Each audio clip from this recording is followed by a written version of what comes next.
This hangout is now on air live. Good evening, everybody. Welcome to Chattering with Nicholas Vince. And this evening, I'm absolutely delighted to be chattering with Andy Stewart. Good evening, Andy. Hello. Good evening. How are you? I'm good. I'm very good. What's the weather been like up there today? I mean, by Scottish standards, it's absolutely glorious. To be honest, anytime it gets kind of around about 13 degrees, everyone's t-shirts come off and the pasty Scottish skin on show everywhere. So it's been a bit like that. It's been absolutely lovely. So excellent. Yeah, no, we've had a nice bright sunny day. Well, actually, no, it's been overcast today. And yesterday I was up in Stoke, and it was great. It was very, very good. Yeah, today it was just. I was thinking, it's so cold in London. Oh, it's bound to be really cold up further north. No, it was absolutely gorgeous in Stoke. It really was t-shirt weather. Come back down to London again. Yeah, I need my coat on again. It's really cold and chilly down south. Cool. All right. Well, before we kick off the show proper, what I'm going to do is I'm just going to just update everybody on the next upcoming shows. I finally got confirmation that Eileen Dietz from The Exorcist and General Hospital and Happy Days and dozens, in fact, over 50 films, many independent horror movies. Eileen Dietz will be joining me next Sunday to talk about her biography, Exorcising My Past, with Eileen Dietz. So I'm really looking forward to that. Sorry, Exorcising My Demons. I got the name wrong. Never mind. It's on the website. It'll be on Facebook. Sorry, Eileen. Don't forget to subscribe to the channel. You will get notified about the new shows as then when they happen, and you can watch them afterwards, of course. But enough for the plugs of that. Andy, so I just wanted to kind of start with it, the very basic question: how did you get into making movies? Kind of by accident, more than anything else. For a while, going back a bit, I used to write for Scottish kind of tabloids covering third division football games, the real dregs of Scottish football. So I would go along to the coldest places. The coldest places I've ever been to: Dumbarton, Coatbridge, just the coldest, most miserable places in the world. And I would just sit there wondering exactly what I was doing. So I decided, nah, enough's enough of this. I'm going to start writing about stuff that I actually really care about. So I started a blog. It was just me kind of ranting and raving about, primarily about kind of remake and reboot culture. And it kind of spiraled from there. I started getting screeners through and requests to do interviews, and it kind of snowballed. And in the end, we had about 10 guys writing for it. And then I started writing for a couple of magazines. And then I really reached the point where I was thinking, I'm getting all these DVDs through the door every week, and a large portion of them are actually pretty poor. I think that's just something that happens with horror anyway. And I decided, you know what? I'm going to have a crack at this. So I sat down and kind of in one day, I wrote Dysmorphia, and I wrote Ink, and I just wrote for it kind of rolled over into weeks and weeks, and I had this big pile of scripts sitting there by the end of it. Then I realised I didn't actually know where to start making a film, or I didn't know anyone who was making films. All I knew was that I wanted to do it. So yeah, it kind of went from there. Okay, so the blog that you created, and there were 10 people writing for it, is that still going? No. That wrapped up when I was writing for magazines and stuff as well. I kind of realised I was running out of time to kind of keep the blog going. It was kind of difficult to juggle everything all at one time. Sure. Yeah. No, I mean, I tried writing a blog. I just it just takes me forever to write anything, let alone trying to put, writing short stories I find hard enough. But actually having to write a blog as well, that was just way too much for me. But how long did you run the blog for then? I think it ran for about a year and a half, maybe 2 years. But I met a lot of people through that, filmmakers who I still consider friends today. So so it was good in that respect. And you were saying that what you did was you just basically decided, right, I'm going to write a film. I'm going to start with writing short films. Is that what was in your mind? You started with writing short films?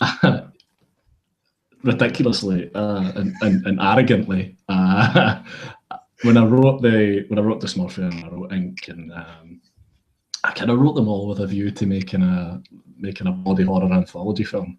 But again, bearing in mind I had never made anything, I think it was a pretty adventurous plan. So we kind of once I got introduced to Adriana Polito, who produced Dysmorphia, it became pretty clear that Dysmorphia should be the first thing that I did.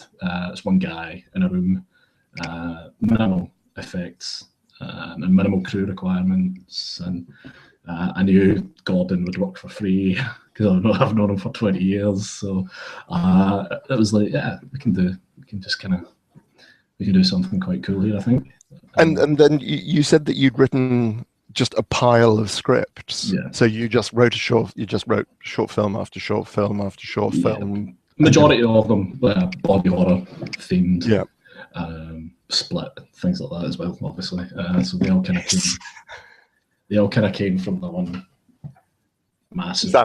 This sounds boring. Yeah. It was just sick of writing about other people's films. Let's try doing mine. Okay. And you said you met Andrea, is that right? Adriana, your producer. And had she produced movies before, or was this new to her as well? I'll be honest, I can't exactly remember, but I know she had Adriana put on a few plays and stuff of her own, and she had certainly worked on a couple of people's films. So she knew some people who would be able to help us, and that was the biggest thing for me. Was I didn't know anyone, so it was a massive help in that respect. Okay, cool. And so you're absolutely right that basically this is a question of actually finding people to help you. You got your mate to do the acting, but you did the actual visual effects, the prosthetic effects yourself. Is that right? Yeah, it was myself and a girl called Ruthie Devaney. I kind of had a rough idea how I wanted things to work, and I mean there's only one shot in the whole film that's a fake arm. And that was just a rolled up piece of pork belly that we got from a butcher for 10 quid. All the fake blood we had lying around anyway. So it just that was the biggest expense really. It was the bit of pork belly. But everything else was just kind of built on the skin, on Gordon's actual arm. So it was pretty simple process. And we practiced it quite a few times beforehand. And it worked quite well. It was disgusting as I hoped it would be. And what camera did you use?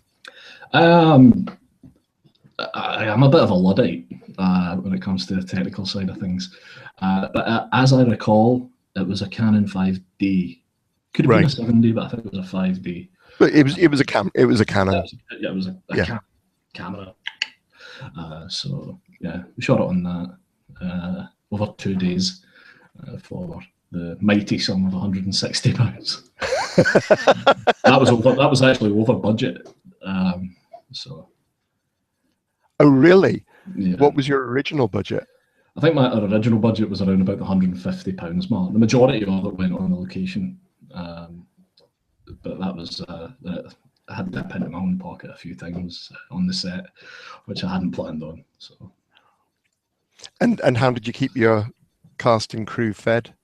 I had a big pile of rolls and some sliced ham. anything beyond that, they could nip out and get their own. And did somebody take the rolled pork belly away and cook it afterwards? Unfortunately, I'm not a big fan of wasting food, but it had sat out for quite a long time. I think it would have been pretty unsafe to eat. Yeah. It was sent off to the bin. Plus, it was covered in makeup and it was covered in all manner of stuff. Yes, yeah. And when pork is under some really, really quite hot lights for a substantial period of time, it starts to really stink. So the room started getting a bit. It was an unpleasant place to be after a while. And you said you'd spent money on the location. Mm-hmm. So where was the location that you? We shot it in a meeting room. I don't know who would ever have a meeting here, if I'm honest. Actually, I say that we've since had meetings in the exact same room, but it was in a Euro hostel. Right. I don't know if we're allowed to mention company names, but no, absolutely no. It's fine. We're not the BBC. This is absolutely fine. Certainly, Euro hostel were very accommodating. They let us run wild in that room, do whatever we liked. So I was going to say, did they? Because I remember seeing Eurostel coming up the credits at the end, and I thought, really? Surely wasn't there just lots of fake blood left around the room by the time you'd finished it? For most of the shoot, we had black bags down. Right. So we were just ultra careful about making sure that we didn't wreck the place. The staff came in at one point. They were kind of interested in what was going on, so we invited them in, and Gorbin had his top off, and there was just gore everywhere. And they were, I think they were thoroughly disturbed by what they were doing. Just like, what the hell are you guys doing? It's great. I've just got a quick question come in from Kim Lehman. Bear with me whilst I bring that up. Really like Dysmorphia. How did you come up with the idea for the short film? Because you mentioned that you'd written all of these and you were thinking of a body horror anthology to begin with. Yeah. So did you just start with, I want to do body horror, and then just think of all the different things that would apply? Kind of, yeah. I mean, I'm a massive body horror fan, particularly David Cronenberg. I think that kind of goes without saying if you've seen my films. But yeah, it was just I had seen a television program about. I mean, the actual condition in the film is a kind of mishmash of two conditions: body dysmorphic disorder and I can never remember if it's body integrity identity disorder or body identity integrity disorder. But that, and it was actually the second one, BIID, that interested me more. That's where people disassociate so much with a body part that it just feels alien to them, and they want rid of it. And some people go to some pretty horrific means to remove their body parts. And that just amazed me. I mean, there's things about my body I don't like. I've got a big round head and just a bit chubby. But I can't imagine like feeling that part of my body was so alien that I would like to live without it. So that just kept sticking in my head, how wild that condition is, and even to this day, I still kind of find it difficult to wrap my head around how that must feel. I was going to say it's unless it's one of those things. I think unless you've experienced it yourself, it is just terribly, terribly tough to understand. I think. I mean, as creators, writers, we tend to empathize. That's part of the things that we do. As an actor as well, you have to kind of empathize with the person you're trying to portray or represent in some form. But it's really hard to get your head around that one, I think. So just coming back to the actual crew again, you're saying you're in this really hot room, you've got the stinking pork. And the blood. And the blood. The syrup So and what the did you blood use? started to smell like a really porky carnival, or that kind of burning sugary smell. It was a really bizarre smell. And was this your own formula, fake blood? No, we actually used about 4 different fake bloods. I wanted to use kind of varying thicknesses and different shades of fake blood, just so that it kind of looked a bit more textured. It's quite easy to just chuck fake blood down, and it's kind of one colour of fake blood, but we had darker bloods in there, so it would maybe look like we had kind of coagulated a little bit more, and we just kind of tried to mix it up so it just looked a bit more interesting. It wasn't quite so flat. Interesting. It's a very good tip. You use 4 different types of blood. That's something I'd not thought about at all, but that makes a lot of sense because, as you say, particularly over time. Did you have any difficulty in kind of continuity with that, with the blood? Because of course it gets. Well, yeah. I mean, I went into it knowing that continuity would be an issue, so we shot everything with blood in chronological order. Right. So we would never have to reset the blood. We just kept adding. So and we kept adding more. So we never had to reset the blood once. So right. Quite well. Right. I'm just going to feed in a couple of comments from people.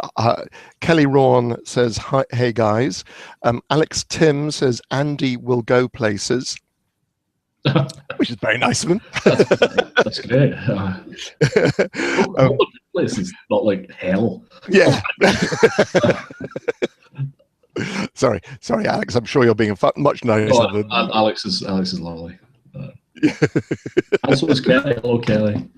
Yeah. And Jonathan Hughes says #pork festival. Which, I think that makes perfect sense to me. Yeah, that seems to be what we're talking about mostly. Yeah. So you said it was it was a hot small. How many crew did you actually have on that first movie? I think including Gordon, who, when he wasn't acting, he was mucking in the same as everyone else. I think we had, I want to say 8. I think 8. It was certainly no more than that. It was yourself? It was pretty small.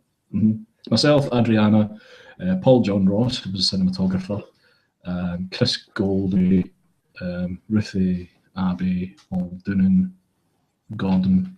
What's that? 8 or 9. I actually just started saying names there. I wasn't counting them, so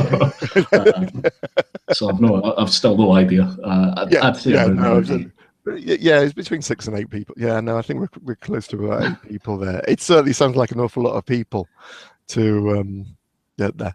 And how many setups were you doing in an hour? Because it's a very intense, close film. Yeah, it was quite an intense shoot. The very first thing we shot was the green screen effect from the end. I say the green screen, the kind of Forrest Gump, Lieutenant Dan missing legs thing from the end of the film, and that took quite a while because it was we had to do a composite shot on it, so we had to have Gordon in the chair and then have the chair and then have the room with no chair, and it took. That was quite tricky, but after that it was quite easy going. We had some once the room started getting really kind of hot and sweaty and sticky. The slider that we had the camera on, just it wasn't sliding anymore. It was just sticking. So things got a little bit fraught towards the end, but we got it done. But it was pretty hectic days. I think at one point as well, Gordon had his arms strapped up behind his back for around 4 hours until he couldn't feel his fingers anymore. So it was pretty rough for everyone. And in terms, you said it had gone over budget. What about your schedule, your shooting schedule? Did you have this beautiful plan and it all just happened as you expected, or did it just kind of go all over the place, or how did that work? With the exception of the slider, it actually went really well. It was pretty much exactly as we planned it, and it's about it's about 98% of what I drew in my storyboards. So it's pretty close to how I imagined it. Wow. That's well done. well done there. And the last, before we start moving on to Split and Ink, so you've got everything in the virtual can, as I like to think about it. How long did it take to edit, and did you do the editing yourself, or? No, post-production on it actually took, I think it took quite a long time. We had, it was myself and, well, it was actually Paul John Ross, the cinematographer who edited it. But I was on hand there as well to kind of stick my oar in. Actually, we had Adriana there as well, just kind of, again, voicing her opinion. So it was a kind of rabble of people's opinions. But I think that it took quite a long time. The sound design took a long time. Originally, we had someone else doing the sound design. But what we didn't know was that he had actually moved. We'd been talking to him, talking back and forth to him, and he had come on through Adriana. And what we didn't know, none of us knew, that he was actually living in Barcelona. We thought he was in Scotland, so we were kind of wondering why it was so difficult to get in touch with him. And it just turned out it wasn't going to work. So we had to kind of pull everything to a halt and look at alternatives. And Adriana suggested David McKeach, who has worked on everything that I've done. And David came on board, said, yeah, I'll turn that around for you in a couple of weeks, and went off. And we actually didn't record any live sound. So David, all the sound in Dysmorphia, David built it all. And we got Gordon in a cupboard, lined the cupboard with blankets and got him to scream and spit and cough, and he pretty much ADR'd all his sound effects himself in a cupboard. But yeah, every sound in the film pretty much is manufactured. Wow. And then the music? The music came around from a friend of my brother's, Andrew Yule. He's played in bands with my brother. And he was like, listen, I'd really like to be involved in kind of any way I can. I was like, right, cool. Write me a wee theme tune, and off he went and came back, and it was pretty painless process. In fact, he came back and did the music in Split as well. So yeah, it was all quite easy. I think it kind of lulled me into a false sense of security a little bit. Cool. All right. We'll leave you in a false sense of security just for a moment, because we've had a few comments come in whilst you've been talking. I'd just like to share with you. Jay Dickinson, Andy is a talented lad. He's going to, let me just fix that. Andy is a talented lad. He's going to hell for sure, but it's well deserved. From Dysmorphia to Ink, he's gone from strength to strength and has really cemented himself as a fantastic genre director. Oh. Thank you, John. I'll PayPal you that tenner later. Yeah. And Steph Andrzejak wanted to ask, regarding camera shots, did you have them pre-planned, or did you test different angles to find the right shot during the shoot? So I kind of guess this is, did you rehearse it at all? How much time did you actually spend at the venue, or did you literally just walk in, check it, take a few photographs, and then storyboard from that? How did that work? We actually storyboarded before we had the location. So we just had to find a room that would work to my storyboards, and it did, which again is one of those kind of fortunate things that just happened to work. The same as the Stanley knife in the arm just worked, and it was just a lot of things just went right on the shoot of Dysmorphia. But I had my storyboards, I had drawn all my storyboards up, so it was really a case of just kind of working with Rossi and sorting out just making sure we got them as close to what I wanted as possible. So yeah, it worked out pretty well. That's so how many rooms did you have to look at before you actually found somewhere that was just what you were looking for? One. You know, I hate you. No one should be this fortunate, but it's okay. Yeah. You were lulled into a false you very well might get a message from Adriana or someone saying that's bullshit. But I only remember it being one. Maybe I see the whole of the Dysmorphia shoot through these kind of rose tinted specs, and maybe it was an absolute nightmare. But as far as I remember, it all went pretty well. Okay, and then so you've made this wonderful movie. You finished all your post production and so on. What did you do with it then? What happened to it then? I actually did nothing with it. I kind of sat on it. I didn't know where to go with it or what to do with it. Although I was writing for horror magazines and stuff, I was just like, well, how do I proceed from here? And then I was down in London for Fright Fest in 2012. I was writing for a magazine at the time, and I wound up interviewing Jen and Sylvia. And in the small gap between me moving over to interview Catherine Isabel, there was a kind of overlap in interviews. So we were just talking, and I said, I've just made my first short film. It's a body horror. And Jen and Sylvia said, I would love to see that. And I think quite often when people say, yeah, send it along, you think, yeah, you're never going to watch this. But I said, hey, no harm in sending it. So shot it across to them, and they were very vocal about how much they enjoyed it. And then a lot of the decisions regarding film festivals kind of were made for me in a way, because a couple of people came to me asking to see it. And then we had a premiere at Grimfest in 2012 before American Maybe. And then it kind of just went from there, really, and people started fainting and people started throwing up. And And I kind of suddenly realized, because at Grimfest in 2012, I was there and was expecting to be there for the whole festival. And then I got my first acting gig in about 25 years. So I disappeared on the Sunday. And I just I hardly got to see anything. I think we were on the Thursday. We were at the preview night at Stockport Plaza.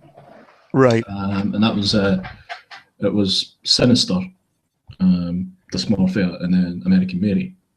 I think that was the order. But we were on before American Mary anyway. So yeah, it kind of just went from there. As far as I know, there was no incidents at Grimfest, but kind of started rolling from there. Right. Okay, so you've now got this wonderful reaction to your first film. Did that make it a lot easier? And you said that you kind of felt that you were lulled into a sense of false security. I like that line. I want to know what that means. So did that happen on Split, or? We actually had a film in between, which we had to bin. We wound up kind of losing some footage from that, and it wasn't going to work out to reshoot, because at the time, Gordon Holiday, who played quite an important part in it, he was really quite ill, and we realised that we couldn't reshoot it because he looked totally different. So we just made this difficult. I mean, we had to take a hit on some money on it, but it just was the way it had to be. So I think that's where the feeling of being lulled into a false sense of security comes from, because it turns out that not every shoot is or not every film works out exactly as you think it would. And that was a bit disheartening, really quite disheartening, actually. And then we decided, right, okay, this has happened, it sucks. it sucks for everyone who's involved, but we need to kind of. I'm going to crack on anyway.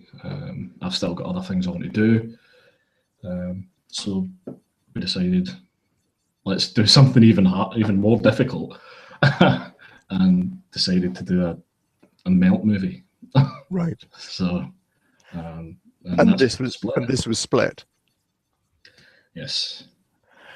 Okay, so I think there's one question that's come from immediately come in about Split before we could, and that is from Kim Lehman. Split had amazing special effects. Who did those? And do you prefer practical effects as opposed to CGI, basically?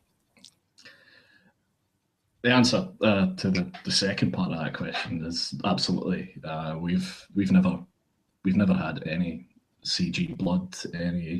We've never had, apart from the legs at the end of Dysmorphia, we've never had any kind of computer tinkering. Really, there's a couple of things. Obviously, post production, you can just go right, we'll clear that out of the way. But in terms of the gore, or in terms of the actual makeup itself, as much as humanly possible, I certainly hope going forward as well that I'll never use CGI blood. It's just not convincing, and it sets my teeth on edge. So, yeah. I think that's very interesting. That and is this a very deliberate distinction? You're definitely saying you don't like CGI blood, and I completely agree with you, particularly after having watched the remake of Fright Night, where they proudly tell you I think they used 230 gallons of blood, and I thought, no, you didn't. I think, what on earth did you do with it? Because all the blood I'm seeing is mostly CGI there. That must be an algorithm that figures that out for you. Yeah. So is it particularly the CGI blood, or what do you think about CGI more generally? I just like. I mean, I grew up watching films like Gremlins and An American Werewolf in London, where for the most part you can reach out and you can touch it. You could reach out. You could hold Gizmo in your hand. You could stroke that werewolf if you're so inclined to stroke a werewolf. To me, I just like the kind of tactile, kind of hands-on approach of practical special effects. I guess there's an argument. There's maybe a place in budgetary terms for kind of CGI special effects and CGI gore, but it's not for me. It's not for me at all. So it's a very conscious decision on my part to just, even if we have to spend a little more money, I would rather spend a tiny bit more money to get them done properly, and for them to look realistic. And I think as an actor as well, I've never done green screen, so I don't know, but I have mates who work on green screen a lot and work on performance capture.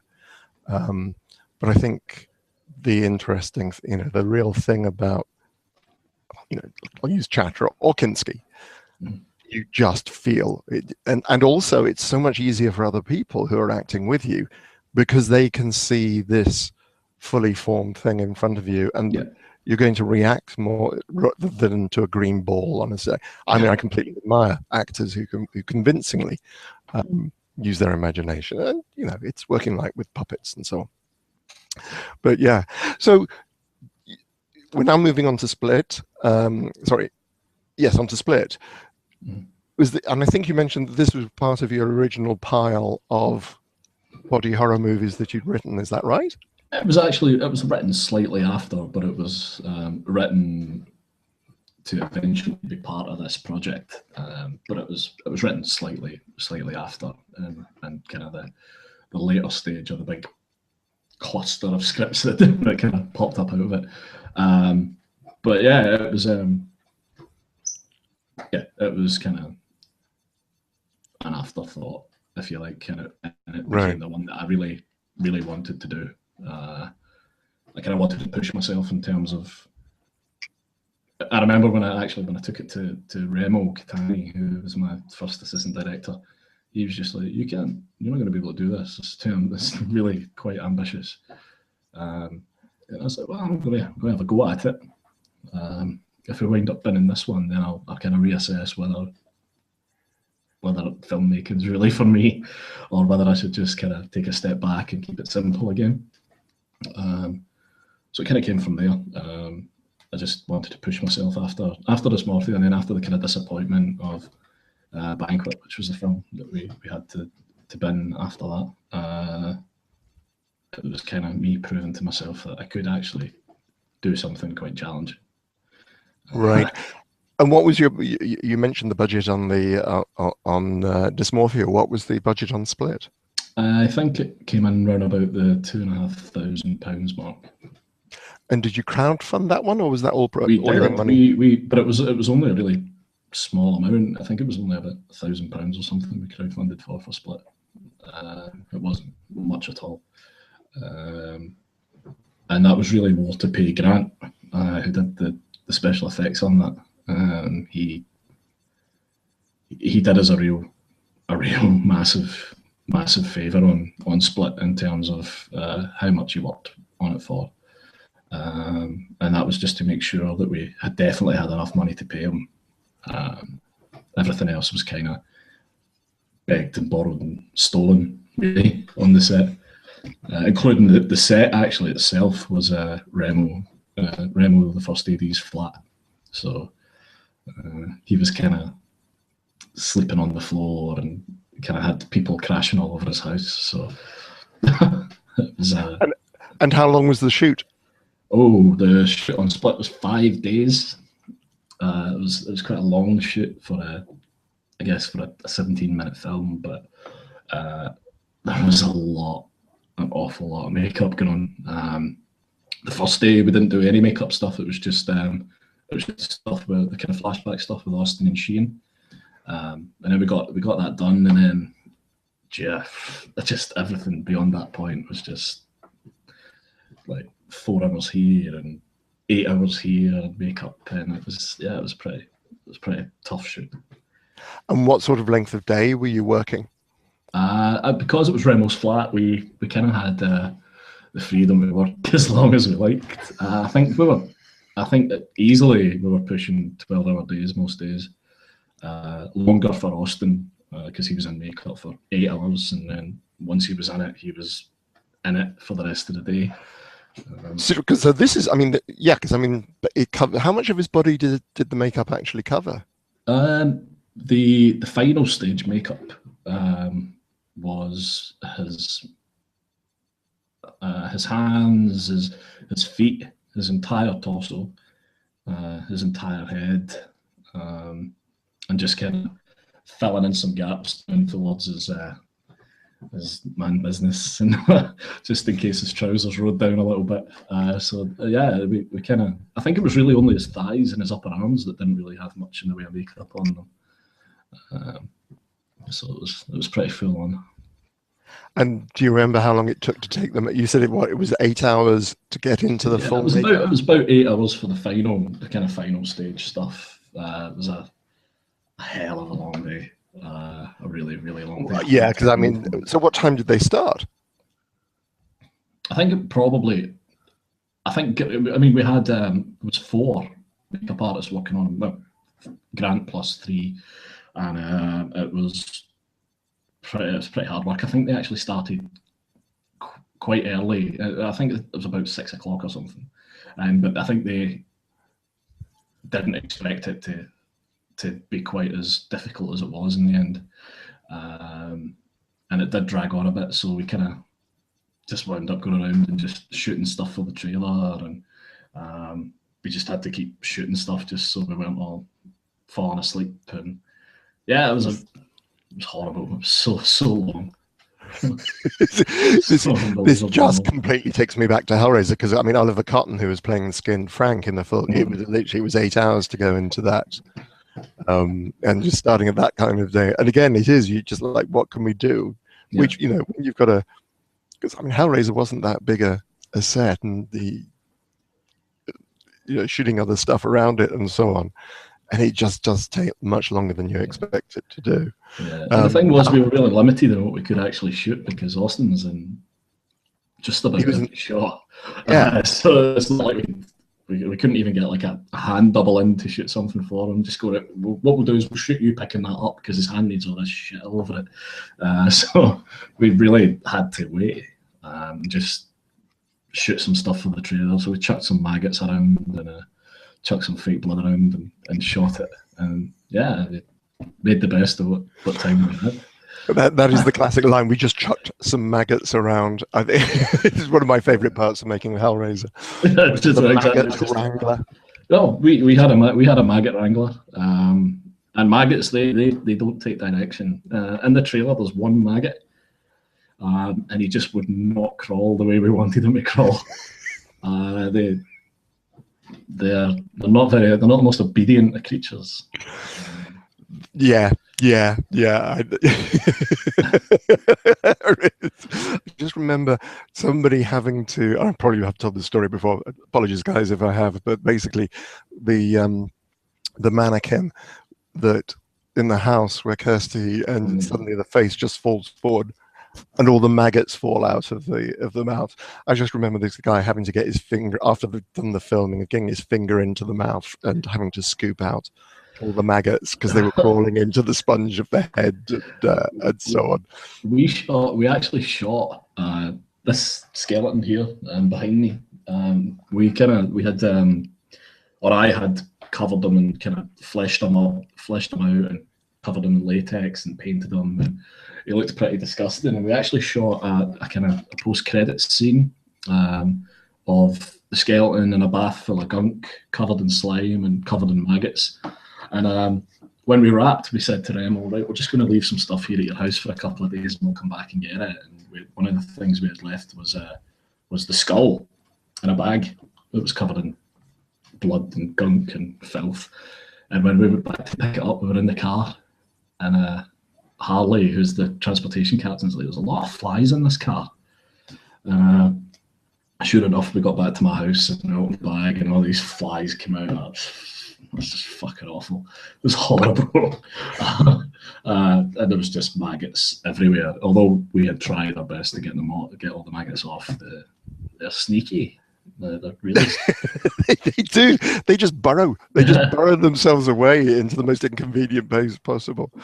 Okay, so you're done Split. And then so you've got your first one, you've got your second movie now. Was it much easier to get into festivals based on the fact that Dysmorphia had done so well? No, I thought it was just as difficult, just as painful an experience trying to get into festivals. I really don't think your previous films are massively taken into consideration. We played more festivals that I wanted to play at, which was or that was kind of that I set out to kind of enter into, and that was really cool. But I really don't think it was. I don't think it was any easier. In fact, I probably spent a lot more money with Split entering into festivals than I did with Dysmorphia. Interesting. Yeah, and I think there's something I think some people just don't forget. It actually costs money to submit your film in. Okay, well, I'm going to come on to Ink and Redacted in a few minutes. But what I'm also going to do is I have promised. I think it's just possible we may have a few people join us live to ask a few questions, because I know we have a number of people who are actually got. Wow, yes. You got nearly as many viewers as you had with Jen and Daniel Way. You've got a lot of viewers. Okay, guys, if you were watching, and I knew that you were watching beforehand, there are about half a dozen of you that you expressed an interest. Jonathan Hughes has just joined us. Hey guys, how you doing this evening? I'm okay. Cool. Oh, cool, man. Okay, I guess I'll ask some questions. For instance, Let's see. Let's see. What movies influenced you into filmmaking? 3 movies that influenced you into filmmaking. 3 movies. Okay. American Werewolf in London. The Fly, David Cronenberg's version of The Fly, and The Wicker Man. And that, I guess, that kind of the Christopher Lee. Yeah, definitely the Christopher Lee one. Not Mr. Cage. Not Mr. Cage's one. No. Yeah. The bees. The bees. Yeah. So yeah. Those are the kind of three kind of main films that always made me want to go into filmmaking for various different reasons. So yeah, I mean, I always harboured that kind of desire to shoot a film in Scotland that's as pretty as The Wicker Man. But we'll see. That's good. Cool. All right.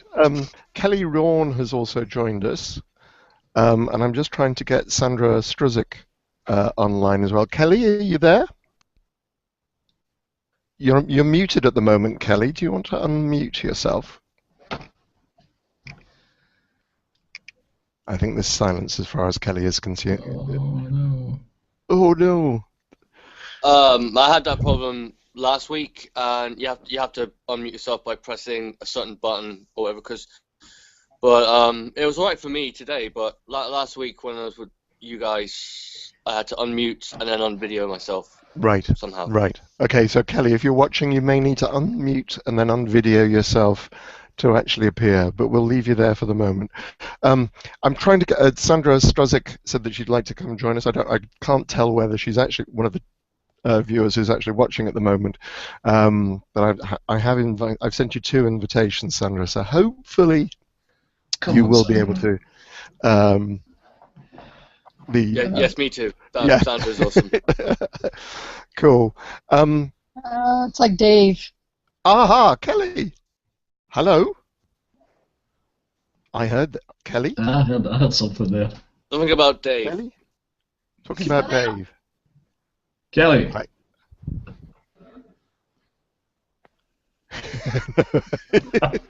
Oh, is one of his nickname Dave? I don't know. I don't know. All right, we'll leave you there, Kelly. Oh, I heard something. something going on. Now there's something about a cat now. Oh, there's hang Kelly. hang on. Kelly, if you put the okay, yeah, you've got the light behind you, so we're having difficulty seeing you. Oh my God. There we are. Hi, Hello. Kelly. Hi, Kelly.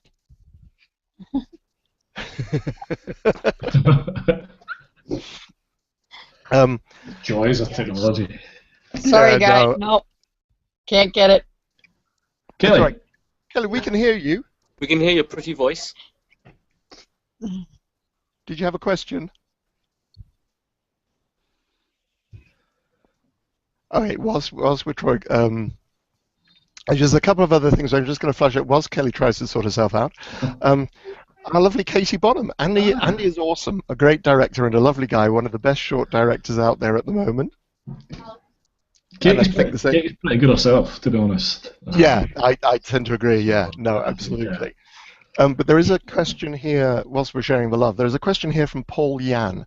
Do you feel thematic styles, sensibilities differ between American audiences versus English audiences or other non-American audiences?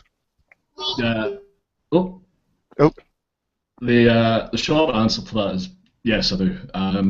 But something I've always been kind of aware of is that Dysmorphia, Split, and Ink, they could be anywhere. And the characters could be anybody, anywhere. They're kind of like everymen, if you like. And I guess the decision to cast an American in Split and have him keep his own accent, not have him try to do some ridiculous Glaswegian accent. I mean, for me, it was that the whole thing is designed, and the lack of dialogue actually in both films is designed so that it has a kind of it can relate to anyone anywhere, and it doesn't have to be. I guess it kind of blurs the borders a little bit in terms of alienating people. I don't feel like my films, well, apart from maybe some of the content, but I don't feel that actually the films alienate people too much thematically. I've tried to be inclusive as much as possible with people from all over. Because that is interesting. Because I think am I right in thinking that in Ink, which is your third film, Yes. you actually went outside? When I think of Dysmorphia and Split, I think of them as being shot entirely indoors. Is that right? That's correct. But what we tried to do each time is make it just slightly bigger. Dysmorphia was in one room, and then Split was in one flat. So you pretty much see the whole flat. And then we kind of opened up the universe slightly in Ink. We got to see the exterior of the guy's house, and we got to see him kind of living his life and going about his business day to day, which was again an entirely new experience for me. Taking the camera and the actor into the sun, it was cool, and that was actually surprisingly easy. That was one of the things that I was really dreading, and it was so easy. Even shooting on busy streets during kind of, the bit outside the tattoo studio is right next to a bar with a beer garden, and the beer garden's like on the pavement, and there was a lot of people there that day, and I was expecting heckling and all kinds of nonsense, but it was so easy. And did you have people corralling passers-by, or did you just... Yeah, we actually didn't really have any problem. The kind of foot traffic was quite low. There was one kind of old woman. She was having none of it. So she just Gordon was like, "Can you just wait 2 minutes?" She's like, "No, fuck off." And just kind of walked right through. That's Glasgow for you, though. So she just kind of nah, out of the way, just swaned right through the shot. Took her time as well. She didn't hurry through. She just kind of swaggered through at her own pace, their little shopping trolley. So everyone else was really very well behaved. Interesting. Okay, so I've got a couple of other questions that have come in, and this is from Kim, and then I'm going to go to... What do you think of remakes? I think it's based on your... So, yeah, what do you think of remakes? Would you ever consider doing one? Man. Do you know, I don't really know. It would have to be... To me, it would have to be something so out there and kind of... The original film would have to be terrible, I think, for me to consider it, to think that I could do it any better. I mean, it would have to be really obscure and pretty bad in the first place, I think, for me to even consider it. There are a few films that would maybe fall into that bracket. But yeah, I don't know. It's kind of sore one for me. I don't really see myself doing it, but I guess you can never say I would never. Never say never. Never say That's never. a question about that question that is related to the question. Mm-hmm. Of course, Jonathan. Is there a remake that had impressed you? Was there a particular horror remake that you liked more than the original, or you thought was really good, at least? I quite liked the Town That Dreaded Sundown, the remake of that. Although there's some CGI blood in there, so I guess it's one of those things where it's kind of swings and roundabouts a lot of the time. Most remakes have got at least something to redeem them. And most remakes at least try to do something slightly different, which I appreciate. But on the whole, yeah, I mean, again, as a special effects fan, I thought the effects in the remake of The Evil Dead were amazing. I thought, I know a lot of people didn't like it, but I just thought that the effects were really, really strong and really impressive. Loved it. All right then. What about sequels? Would you consider doing a sequel? I would absolutely consider doing a sequel. Yeah, I would do a sequel. I think rather than trying to reinvent a mythology, if you want to add to the mythology, I think that's Yeah, okay. I think it's a very different vibe, isn't it? Yeah. As you say, you're trying to expand on something and seeing where, because no story is truly ever over. Everything I think that's true, particularly as we all know in horror. When you think it's over, that's never really over. In a couple of years, something else will come back up. And Russell Charrington. Your killer will be resurrected by a lightning bolt or a. No one ever truly dies in a horror movie. That's Let's true. be honest. Yeah, anybody could come back. I have a question from Patrick Murphy, which comes back to something we were talking about earlier on. I'm a huge fan of Andy's work. One question: when I work on films, I always try to allow an undercurrent of Irish culture to seep through. Do you feel that there is an undercurrent of Scottish culture in your movies? Do you know what? Thank you, Paddy, for this one. Nice to see him going under Patrick. He's using his Sunday name today.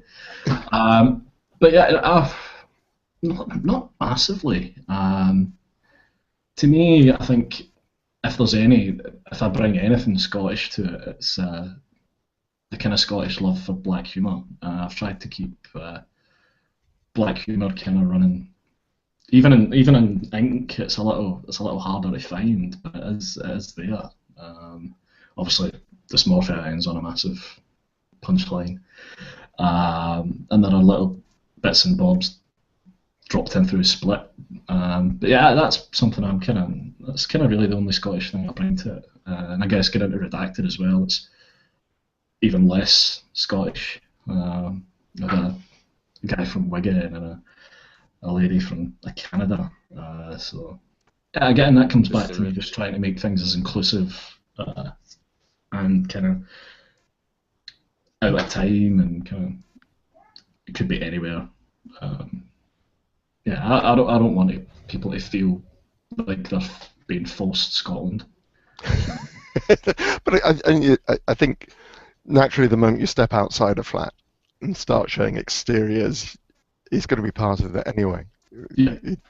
Although I completely understand. Supernatural, filmed in Canada, set all over the United States. Yeah. Cool. All right. Well, we're coming to the end of the show tonight, folks. But before we move on, I'd like just tell us a bit about Redacted, Andy, because this is your current project, and you're telling me that this is not like your previous 3 films. How does it differ? No, it's not. For me, kind of coming off the back of Dysmorphia, Split and Ink, it was really. I kind of felt like I was, and I'd heard kind of whispers and kind of mention of it in a couple of reviews and stuff that I was maybe in danger of becoming a little bit predictable. So I decided let's do something a little bit different. So it's kind of sci-fi film in a way, I suppose.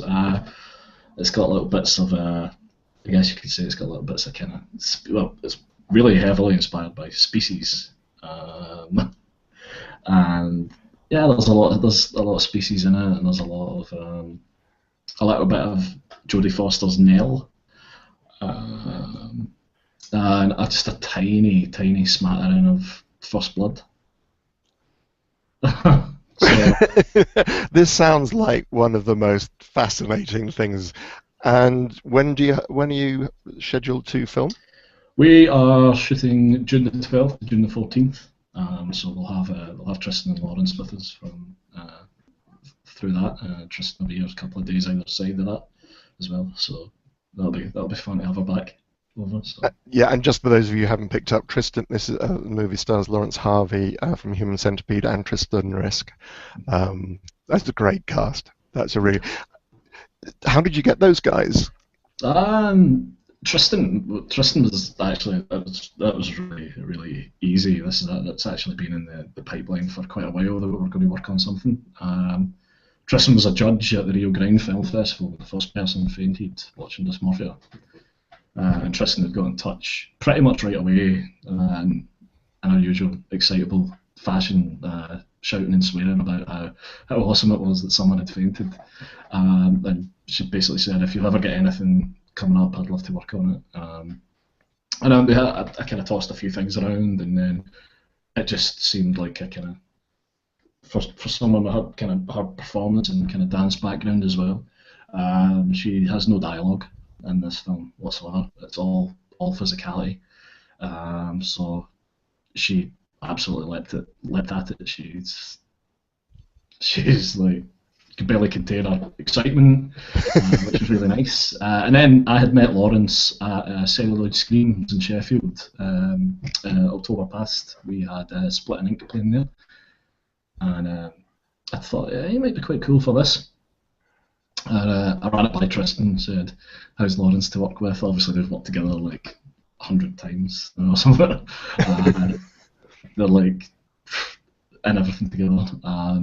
And Tristan was like, yeah, he's great. So Tristan actually kind of eased me, she was kind of the mastermind, if you like, of the whole bringing Lawrence onto it. She made the initial kind of approach to Lawrence and kind of sowed the seeds, if you like, for Lawrence to finally agree to come on and do it. So, Brilliant. Yeah, it was pretty pain free. Good. All right. Well, I'm just going to and thank you very much indeed for everyone who's joined us so far. And I'd just like to end with shooting off some quick fire questions, to if I may. So, what writing software do you use? Final Draft. Final Draft. Do you have editing software, or do you just rely on your editor? I do have editing software. I am very bad at using it, and I'm extremely slow at using it. But I've got Adobe Premiere Pro. Okay. And did you do any training at all? No, absolutely none.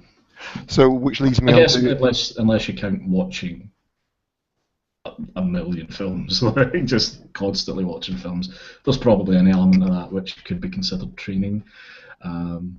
But no, I think that's very much the way. Yeah, no, absolutely. If you want to know how it's done, watch how it's done. Watch the final result. I never did anything like that. But it kind of leads on to the next question. Is there a particular book that you studied that you would recommend? Yeah, I kind of, and more as a film fan at the time, rather than with aspirations to really be a director. I guess a lot of people, and I'm sure the same answer came about last week. But Robert Rodriguez is Rebel Without a Crew.